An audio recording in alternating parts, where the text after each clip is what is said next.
रणनीतीचा समारोप. गनिमी कावा ही एक विचार पद्धती. रणनीतीचा अर्थ. गनिमी कावा म्हणजे फक्त लपून वाद करणं नाही, तर प्रतिकूल परिस्थितीतही डोकं चालवून विजय खेचून आणण्याची ती एक थिंकिंग प्रोसेस आहे.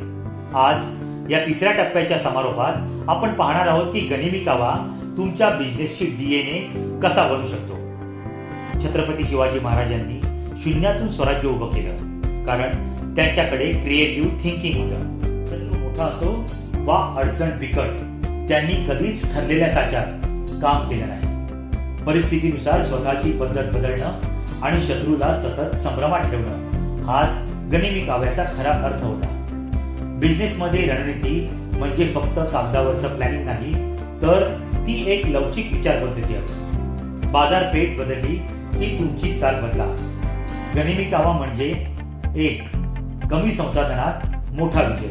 2. अचूक वेळ. आणि 3. प्रतिस्पर्ध्याच्या कल्पनेपलीकडचा प्रहार. हे 3 नियम पाळले तर यश निश्चित आहे. Management lesson. सर्वात मोठं शस्त्र तुमची तलवार नाही, तर तुमची बुद्धी आहे.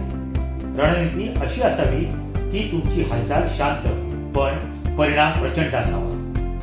स्वतःला अंदाज न येणारा लीडर बनवा, म्हणजेच अनप्रेडिक्टेबल लीडर बनवा.